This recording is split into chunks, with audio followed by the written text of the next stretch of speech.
Welcome back to Kapil physics classes. बच्चों, आज की इस वीडियो में हम क्लास 12 के लिए सैंपल पेपर का सेक्शन ए सॉल्व करेंगे। आज की ये वीडियो बहुत ही ज्यादा इंपॉर्टेंट होगी क्योंकि आज की इस वीडियो में हम टाइम लिमिट्स को ध्यान में रखते हुए किस तरीके से सैंपल पेपर को कम टाइम में सॉल्व करेंगे ये चीज आपको सिखाई जाएगी। तो चलिए बच्चों, बात करते हैं फर्स्ट क्वेश्चन की। हाँ तो बच्चों, बात करते हैं आज के पहले क्वेश्चन की। आज का पहला क्वेश्चन आपके लिए ये है कि two charges small q and -3 q are fixed on x-axis separated by a distance small d. Where should a third charge 2q be placed from point A such that it will not experience any force? इसका मतलब क्या है मैं explain करके बताता हूं, बड़े ही ध्यान से सुनना है। क्वेश्चन में यह कहा गया है कि हमारे पास में एक चार्ज है जिसका मैग्नीट्यूड है q, दूसरा कोई चार्ज है जिसका मैग्नीट्यूड है -3q। अब ये दो जो चार्जेस हैं ये एक दूसरे से स्मॉल d डिस्टेंस पर सेपरेट करके रख दिए गए। फिर इन्होंने कहा है कि हमारे पास में एक चार्ज और है जिसका मैग्नीट्यूड है 2q। तो बताना ये है कि ये वाला जो थर्ड चार्ज है इसे मैं दोनों चार्जेस के सिस्टम के लिए कहां प्लेस करूं ताकि उस पर लगने वाला जो रिजल्टेंट फोर्स है वो मुझे 0 मिले। कितना मिले बेटा? 0। तो आप बड़े ही ध्यान से देखेंगे, ये पॉइंट आपको ए दे रखा है और ये दे रखा है पॉइंट बी। तो जब चार्जेस का मैग्नीट्यूड अपोजिट होता है तो हम जो तीसरा चार्ज होता है ना बेटा उसे हमेशा ऐसी जगह पर प्लेस करते हैं, मतलब उस साइड प्लेस करते हैं जिस साइड का मैग्नीट्यूड कैसा होता है चार्ज का? कम। तो ये वाला चार्ज मैग्नीट्यूड में छोटा है तो इसे लिखेंगे इधर। तो मैंने माना कि जो थर्ड वाला चार्ज है वो पॉइंट सी पर रखा है। वो कहां पर रखा है बेटा? पॉइंट सी पर। तो होगा ये, और मैंने साथ के साथ ये भी लेट कर लिया कि ये पॉइंट सी पॉइंट ए से एक्स डिस्टेंस पर है। तो आपका मकसद है पहले क्या फाइंड करना? एक्स। और यदि मैं कहना चाहूं तो पॉइंट बी से पॉइंट सी तक का जो डिस्टेंस होगा वो होगा x प्लस डी। कितना होगा बच्चों? x plus D. अब होगा ऐसा, ध्यान से देखना, यदि यहां पर ये वाला चार्ज नहीं होता तो ये चार्ज पॉजिटिव है, ये भी पॉजिटिव है, तो पॉजिटिव पॉजिटिव को क्या करेगा? रिपेल। तो ये वाला जो पहला चार्ज है, मान लो ये है फर्स्ट चार्ज और इस वाले को मैंने नाम दे दिया बेटा दूसरा चार्ज q2। ये जो पहले वाला चार्ज है ये इसे करेगा रिपेल। रिपेल करेगा तो इस पर जो फोर्स लगेगा वो लगेगा इधर, और फोर्स को नाम दिया F1। अब ये जो दूसरा वाला चार्ज है आप लेट कीजिए, यदि ये वाला चार्ज नहीं होता तो ये वाला जो चार्ज है ये इसे अपनी तरफ क्या करेगा बच्चों? अट्रैक्ट। तो इस पर जो फोर्स लगेगा वो इस डायरेक्शन में होगा और फोर्स को क्या नाम दिया? F2। क्योंकि कंडीशन के अकॉर्डिंग ये वाला चार्ज पर लगने वाला जो नेट फोर्स है वो हमें 0 चाहिए। अब देखा जाए तो इस पर कितने फोर्स लग रहे हैं? 2, और दोनों कैसी डायरेक्शन में? अपोजिट। तो रिजल्टेंट 0 कब आएगा? जब दोनों की वैल्यू एक दूसरे के कैसे होगी? इक्वल। तो बेटा मैंने लिखा कंडीशन के अकॉर्डिंग फोर्स 0 तब आ सकती है जब F1 किसके बराबर होगा? F2। तो पहले आप F1 के लिए फॉर्मूला लिखिए। तो ये पहला चार्ज, ये दूसरा। फॉर्मूले के अकॉर्डिंग 1/4 पाई एप्सिलॉन नॉट, पहले चार्ज का मैग्नीट्यूड कितना है? 2q। इनटू में आएगा दूसरे चार्ज का मैग्नीट्यूड कितना है? q, और डिवाइड में आएगा डिस्टेंस का स्क्वायर। डिस्टेंस कितना है बच्चों? x। तो अपॉन में हो जाएगा x का स्क्वायर इक्वल्स टू, अब लिखेंगे इसके लिए और इसके लिए। तो पहले आएगा कांस्टेंट 1/4 पाई कितना? Epsilon not. फिर आएगा पहला चार्ज कितना बच्चों? 2q। फिर आएगा दूसरा चार्ज कितना बच्चों? कितना आएगा? दे रखा है -3q। लेकिन जब इस फॉर्मूले में चार्जेस की वैल्यू पुट की जाती है तो चार्ज विदाउट साइन पुट किए जाते हैं। तो आएगा 3q और डिवाइड में आएगा बेटा डिस्टेंस कितना? x बाई कितना, सॉरी x प्लस कितना? d का होल स्क्वायर। अब आप देखेंगे तो इससे ये कैंसिल होगा, इस q से ये q और ये q दोनों मिलकर इन q को कैंसिल कर देंगे। तो जब यहां से आप सॉल्व करेंगे तो सॉल्व करने पर x का आंसर फाइंड करेंगे। अब काटेंगे पीटेंगे और जो भी आपका x का आंसर आएगा वो स्क्रीन पर दिए हुए ऑप्शंस में से आपको मैच करना है, क्योंकि मैं इस बार आपको इसका जो करेक्ट ऑप्शन है वो नहीं बताऊंगा। जो भी आपका आंसर आए आप उसे कमेंट बॉक्स में कमेंट करके जरूर बताएं। हाँ तो बच्चों, पेश है आपके सामने फिर से एक नया सवाल। नया सवाल कुछ इस तरीके से है। सवाल में कहा गया है two identical capacitors are first connected in series and then in parallel. फिर इन्होंने पूछा है कि the ratio of equivalent capacitance is. मतलब क्या हुआ मैं एक्सप्लेन करता हूं। क्वेश्चन में कहा गया है कि हमारे पास में दो आइडेंटिकल कैपेसिटर्स हैं, वो पहले सीरीज में लगाए गए और फिर लगाए गए पैरेलल में। तो सीरीज कॉम्बिनेशन में जो रिजल्टेंट आएगा और जो रिजल्टेंट किसका निकल कर आएगा? पैरेलल कॉम्बिनेशन का, उनका रेशियो कितना होगा वो रेशियो आपको यहां पर बताना है। तो बड़े ध्यान से देखेंगे। मान लीजिए एक कैपेसिटर मेरे पास में ये है और दूसरा कोई कैपेसिटर बेटा ये है, क्योंकि दोनों आइडेंटिकल हैं तो इसकी कैपेसिटी सी है तो इसकी भी कितनी होगी, सी। पहले ये दोनों मुझे लगाने हैं सीरीज में। किस में बेटा, सीरीज में। जब इन्हें हम सीरीज में लगाएंगे तो जो रिजल्टेंट निकल कर आएगा उसे इनवर्स में करके ऐड करते हैं, वो होगा 1/c प्लस कितना बेटा, 1/c। तो यहां से सीरीज कॉम्बिनेशन का जो रिजल्टेंट आएगा वो हो जाएगा c/2। कितना होगा बच्चों, c/2। और फिर जब इन दोनों को लगाएंगे पैरेलल में, किस में लगाएंगे, पैरेलल में, तो पैरेलल कॉम्बिनेशन का जो रिजल्टेंट आएगा वो होगा c + c। तो पैरेलल कॉम्बिनेशन का रिजल्टेंट कैपेसिटेंस आएगा 2c। कितना आएगा बच्चों, 2c। सीरीज कॉम्बिनेशन के लिए ये रहा, पैरेलल का ये रहा। अब हमें बताना है दोनों के लिए रेशियो। तो होगा ऐसा, यदि अब आप निकालना चाहते हो CS अपॉन कितना, Cp, CS अपॉन Cp, तो CS की वैल्यू कितनी आई, c/2, और डिवाइड में आएगा Cp कितना है बेटा, 2c। तो ये हो जाएगा बेटा कितना, ये यहां से बनेगा कितना, c/4c, c से c कैंसिल, तो जो रेशियो होगा वो होगा 1/4। कितना होगा बच्चों, 1/4। अब स्क्रीन पर दिए हुए ऑप्शंस में से यदि देखा जाए तो इसका जो करेक्ट ऑप्शन होगा वो है ऑप्शन डी। कितना होगा, ऑप्शन डी। चलिए बच्चों बात करते हैं फिर से एक नए सवाल की। नए सवाल में कहा गया है कि the electric flux through a closed Gaussian surface depends upon, मतलब जो गॉसियन सरफेस होती है उसके अंदर से पास होने वाला जो इलेक्ट्रिक फ्लक्स होता है वो किस किस चीज पर डिपेंड करता है, ये आपसे पूछा गया है। तो इस चीज के लिए बेटा आपके सामने 4 ऑप्शंस हैं, आपको सेलेक्ट करना होगा करेक्ट ऑप्शन कौन सा है। तो पहला ऑप्शन सुनेंगे। पहले ऑप्शन में कहा गया है कि जो फ्लक्स है वो डिपेंड करता है नेट एनक्लोज्ड चार्ज और मीडियम की परमिटिविटी पर। ऑप्शन बी कहता है कि जो नेट इलेक्ट्रिक फ्लक्स होता है वो डिपेंड करता है नेट एनक्लोज्ड चार्ज पर और परमिटिविटी पर और गॉसियन सरफेस के साइज पर। ऑप्शन सी कहता है कि जो इलेक्ट्रिक फ्लक्स होता है वो डिपेंड करता है केवल चार्ज पर। ऑप्शन डी कहता है कि जो इलेक्ट्रिक फ्लक्स है वो डिपेंड करता है केवल मीडियम की परमिटिविटी पर। तो बेटा सबसे पहले हम एक छोटी सी बात बताएंगे। आपने पढ़ा है गॉस थ्योरम। गॉस थ्योरम में ये होता है बेटा कि किसी भी गॉसियन सरफेस से पास होने वाला जो टोटल फ्लक्स होता है, टोटल इलेक्ट्रिक फ्लक्स होता है, वो होता है Q/ε0, Q/ε0। और यहां पर जो Q है वो होता है एनक्लोज्ड चार्ज, एनक्लोज्ड चार्ज। और यहां पर जो ε0 है ये होती है मीडियम के लिए परमिटिविटी, मीडियम की परमिटिविटी।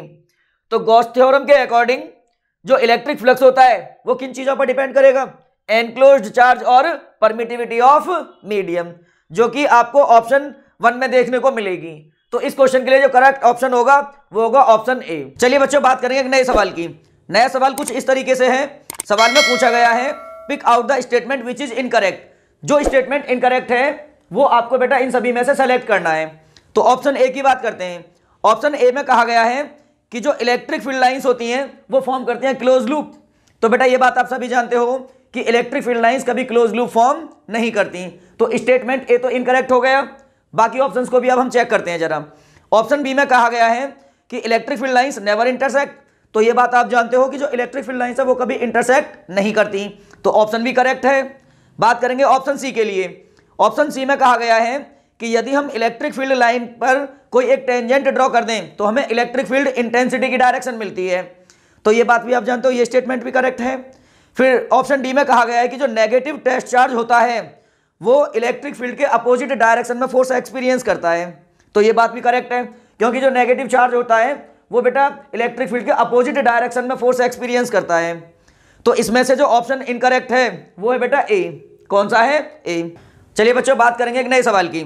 नए सवाल में कहा गया है कि arrange the following material in the increasing order of their resistivity. मतलब आपके सामने ये 4 मटेरियल्स के नाम लिखे हुए हैं, जिनमें से पहला है कॉपर, दूसरा है प्लेटिनियम, तीसरा है सिल्वर और चौथा है बेटा एल्यूमिनियम।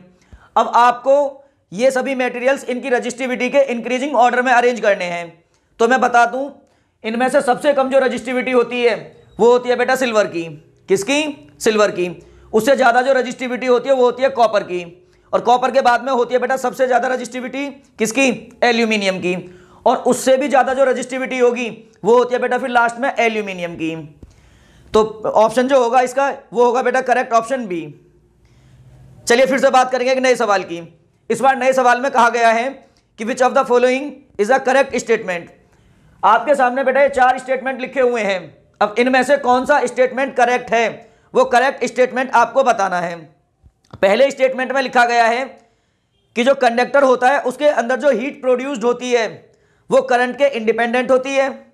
ऑप्शन बी में कहा गया है कि कंडक्टर के अंदर जो हीट प्रोड्यूस होती है वो करंट के इन्वर्सली प्रोपोर्शनल होती है। ऑप्शन सी में कहा गया है कि कंडक्टर के अंदर जो हीट प्रोड्यूस होती है वो करंट के स्क्वायर के डायरेक्टली प्रोपोर्शनल होती है। ऑप्शन डी में कहा गया है बच्चों कि जो कंडक्टर के अंदर हीट प्रोड्यूस होती है वो करंट के स्क्वायर के इन्वर्सली प्रोपोर्शनल होती है।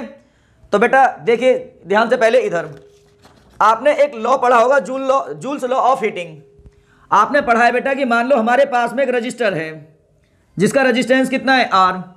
हमने इसके अंदर से I करंट फ्लो कराया और कितने टाइम के लिए फ्लो कराया, T टाइम के लिए। जब हम किसी R रेजिस्टेंस के अंदर से I करंट को T टाइम तक फ्लो कराते हैं तो उस रजिस्टर के अंदर जो हीट प्रोड्यूस होती है ना, उसे कैलकुलेट करने का फॉर्मूला होता है I square RT, I square RT। तो यहां से आप देख सकते हो कि जो H है वो डायरेक्टली प्रोपोर्शनल होता है I स्क्वायर के। किसके बेटा, I स्क्वायर के। तो हम यहां से कह सकते हैं कि कंडक्टर के अंदर जो हीट प्रोड्यूस होती है वो करंट के स्क्वायर के डायरेक्टली प्रोपोर्शनल होती है। और ये चीज लिखी गई है बेटा स्टेटमेंट सी में, स्टेटमेंट सी में। तो इस क्वेश्चन के लिए जो करेक्ट स्टेटमेंट होगा वो होगा स्टेटमेंट सी। हाँ जी बच्चों, पेश है आपके लिए फिर से एक नया सवाल। सवाल कुछ इस तरीके से है। सवाल में कहा गया है कि यदि किसी कंडक्टर के अंदर 3000 कूलाम का चार्ज एंटर करता है और फिर 10 मिनट बाद वही चार्ज एमिट हो जाता है, तो बताइए उस कंडक्टर के अंदर से कितना करंट फ्लो करेगा। बेटा बड़े ध्यान से देखना है आपको। जैसा कि क्वेश्चन में चार्ज की वैल्यू दे रखी है कितनी, 3000 कूलाम, 3000 कूलाम, और टाइम कितना दिया हुआ है बच्चों, 10 मिनट। और आपसे यह पूछा गया है कि कंडक्टर के अंदर से कितना करंट फ्लो करेगा। तो आपने सभी ने करंट के लिए एक फॉर्मूला पढ़ा है, I equals to q by कितना, T। अब यहां पर क्यू की वैल्यू कितनी है, 3000 कूलाम, और टाइम कितना है बेटा, 10 मिनट। अब हम इस मिनट को किस में कन्वर्ट कर लेंगे, सेकंड में। तो 60 से मल्टीप्लाई कर दी। अब आप इसे सॉल्व करेंगे, इससे ये कैंसिल, और 6 से कितने टाइम्स कैंसिल बच्चों, 5 टाइम्स। तो आपका जो आंसर है वो निकल कर आएगा 5 एम्पियर। कितना आएगा, 5 एम्पियर। तो इसका क्या ऑप्शन है वो आपको खुद ही चूज करना होगा। चलिए बच्चों बात करेंगे नए सवाल की। सवाल में कहा गया है कि the maximum power transferred by an EMF to the coil when the internal resistance small r and the coil resistance capital R is. मतलब सवाल में कहा गया है कि किसी भी कॉइल के अंदर जो मैक्सिमम पावर ट्रांसफर होगी वो किस कंडीशन में हो सकती है, वो किस कंडीशन में हो सकती है, वो कंडीशन आपको बतानी है। ऑप्शन 1 में कहा गया है कि जब इंटरनल रेजिस्टेंस और एक्सटर्नल रेजिस्टेंस बराबर होंगे। ऑप्शन बी में कहा गया है जब इंटरनल रेजिस्टेंस एक्सटर्नल का हाफ होगा। ऑप्शन सी में कहा गया है कि जब इंटरनल रेजिस्टेंस कितना होगा, 0। ऑप्शन डी में कहा गया है कि जब एक्सटर्नल रेजिस्टेंस 2/4 टाइम्स होगा इंटरनल रेजिस्टेंस के। तो बच्चों ये बात आप सभी जानते हो कि किसी भी सर्किट के अंदर जो मैक्सिमम पावर ट्रांसफर्ड होती है वो तब होती है जब सर्किट का इंटरनल रेजिस्टेंस और एक्सटर्नल रेजिस्टेंस दोनों एक दूसरे के कैसे होते हैं, इक्वल। तो इसके लिए जो आपका ऑप्शन होगा वो होगा बेटा ऑप्शन ए। चलिए बच्चों बात करेंगे फिर से एक नए सवाल की। नया सवाल आपके सामने है। सवाल में क्या कहा गया है मैं एक्सप्लेन करता हूं।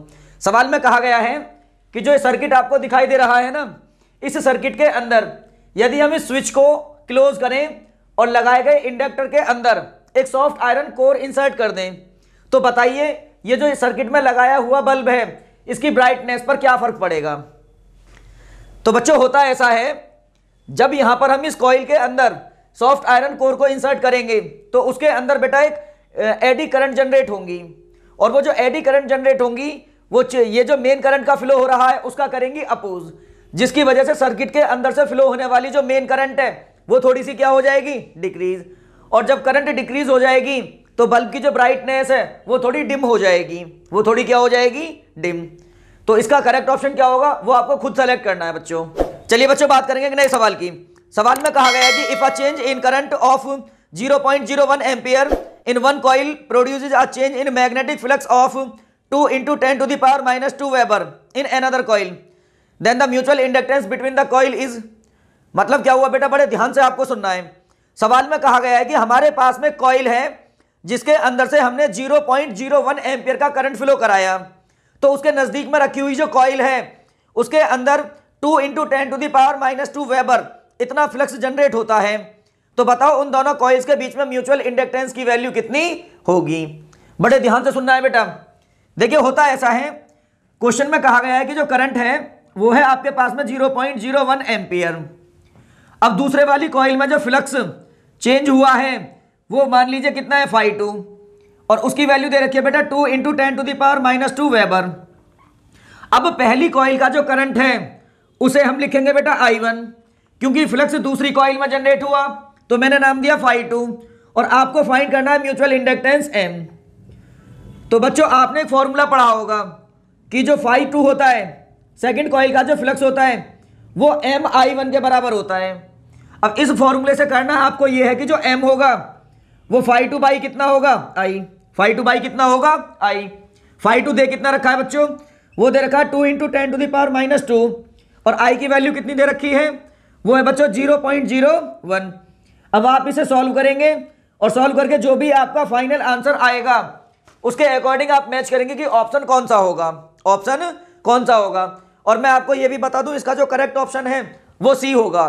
करेक्ट ऑप्शन कौन सा होगा बच्चों, सी। और यदि किसी बच्चे का ऑप्शन मैच ना करें तो वो हमें कमेंट बॉक्स में कमेंट करके भी बता सकता है। चलिए बच्चों बात करते हैं एक नए क्वेश्चन की। क्वेश्चन को पहले बड़े ही ध्यान से सुनना है। क्वेश्चन में कहा गया है बच्चों कि for a circular coil of radius 5 centimetre having 100 turns and carrying a current of 2 ampere then the magnetic moment is कितना। मतलब क्या है बेटा, बड़े गौर से सुनना है आपको। क्वेश्चन में कहा गया है कि हमारे पास में है एक सर्कुलर कॉइल जिसका रेडियस दे रखा है 5 सेंटीमीटर और उस कॉइल के अंदर है 100 टर्न्स। फिर हमने उस कॉइल के अंदर से 2 एम्पियर की करंट फ्लो कराई, तो बताना ये है कि वो कॉइल कितना मैग्नेटिक मोमेंट क्रिएट करेगी। तो बेटा बड़े ध्यान से सुनेंगे और इधर देखेंगे। क्वेश्चन के अकॉर्डिंग रेडियस दे रखी है बच्चों 5 सेंटीमीटर। कितनी दे रखी है, 5 सेंटीमीटर। कॉइल के अंदर नंबर ऑफ टर्न कितने दे रखे हैं, 100। कितने दे रखे हैं बच्चों, 100। और करंट कितनी फ्लो कराई गई है, वो है 2 एम्पियर। तो आपने एक छोटा सा कॉन्सेप्ट पढ़ा होगा बच्चों कि मान लो हमारे पास में यह है एक सर्कुलर कॉइल जिसका अपना एरिया है कैपिटल A, और इस कॉइल के अंदर से मैंने करंट कितनी फ्लो करा दी, I। तो होता ऐसा है, यदि हम किसी कॉइल के अंदर से फ्लो होने वाले करंट में उसके एरिया से मल्टीप्लाई कर दें तो जो ये प्रोडक्ट बनता है ना, इसे मैग्नेटिक मोमेंट बोलते हैं। क्या बोलते हैं बच्चों, जो मैग्नेटिक मोमेंट। लेकिन ये कहानी तब की होती है जब कॉइल में सिर्फ कितने टर्न हो, 1। यदि नंबर ऑफ टर्न्स आपके लिए मोर देन 1 दे रखे हैं तो यहां पर हम बेटा n से मल्टीप्लाई भी कर देते हैं। लेकिन यदि मैं बात करूं यहां पर, तो यहां पर कॉइल के लिए दे रखी है रेडियस और हमें चाहिए एरिया, तो मैं इसे और भी लिख सकता हूं NI, और एरिया को लिख सकता हूं बेटा πr², πr²। अब आपको करना यह है कि इसमें सारी वैल्यूज को पुट करेंगे और पुट करके अपना आंसर फाइंड करेंगे। अब जो भी आंसर आएगा वो दिए गए ऑप्शंस में से आपको मैच करना है, क्योंकि इस बार मैं आपको कोई ऑप्शन नहीं बताऊंगा। चलिए बच्चों बात करेंगे फिर से एक नए सवाल की। सवाल में कहा गया है कि the angle of dip at the poles and equators respectively are. मतलब जो एंगल ऑफ डिप होता है उसकी वैल्यू पोल्स पर कितनी होती है और इक्वेटर्स पर कितनी होती है, ये आपको बताना है। तो जैसा कि आप सभी जानते हो कि जो एंगल ऑफ डिप होता है उसकी वैल्यू पोल्स पर होती है बच्चों 90 डिग्री। कितनी होती है, 90 डिग्री। और इक्वेटर पर होती है 0। कितनी होती है, 0। तो इसके लिए जो करेक्ट ऑप्शन होगा वो है ऑप्शन डी। कौन सा है बच्चों, ऑप्शन डी। चलिए बच्चों बात करते हैं फिर से एक नए सवाल की। सवाल में कहा गया है कि in the magnetic meridian of a certain place the horizontal component of earth magnetic field is 0.25 gauss. फिर इन्होंने बोला है कि and the angle of dip is 60 degree. तो ये कहना चाहते हैं कि the magnetic field of earth at this location is कितना। तो मतलब ये हुआ, बड़े ध्यान से आपको सुनना है पहले बेटा। ये क्वेश्चन में कहा गया है कि हम मैग्नेटिक मेरिडियन के अंदर एक ऐसी लोकेशन पर खड़े हैं जहां पर मैग्नेटिक फील्ड का जो हॉरिजॉन्टल कंपोनेंट है उसकी वैल्यू 0.25 गॉस है, और वहां पर एंगल ऑफ डिप दे रखा है आपके लिए 60 डिग्री। तो बताना यह है कि जिस लोकेशन का हमने जिक्र किया है उस लोकेशन पर टोटल मैग्नेटिक फील्ड आखिर होगा कितना, टोटल मैग्नेटिक फील्ड आखिर होगा कितना। तो बेटा इधर देखेंगे सभी। क्वेश्चन के अकॉर्डिंग जो हॉरिजॉन्टल कंपोनेंट दिया है वो दे रखा है बच्चों 0.25 गॉस, 0.25 गॉस। और यहां पर एंगल ऑफ डिप की जो वैल्यू है वो दे रखी है आपके लिए 60 डिग्री, और ये पूछना चाहते हैं कि टोटल मैग्नेटिक फील्ड आखिर होगा कितना। तो आप सभी ने बच्चों एक छोटा सा फॉर्मूला पढ़ा होगा कि जो मैग्नेटिक फील्ड होता है ना, जो मैग्नेटिक फील्ड होता है उसका जो होगा हॉरिजॉन्टल कंपोनेंट, उसके लिए हमारे पास में फॉर्मूला होता है H equals to B cos delta, B cos delta. यहां पर H होता है हॉरिजॉन्टल कंपोनेंट, B होता है टोटल मैग्नेटिक फील्ड और डेल्टा होता है बेटा एंगल ऑफ डिप। अब आपको फाइंड करना है क्योंकि B, तो यहां से B के लिए जो फॉर्मूला बनेगा वो बन जाएगा H अपॉन कितना, H upon cos delta. H upon कितना होगा बेटा, कॉस डेल्टा। अब H की वैल्यू कितनी दे रखी है, वो है 0.25 और ये हो जाएगा बेटा कितना, कॉस 60 डिग्री।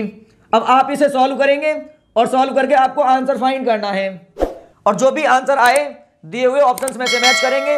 वैसे इसका जो करेक्ट ऑप्शन है वो है ऑप्शन ए। कौन सा है बेटा, ऑप्शन ए।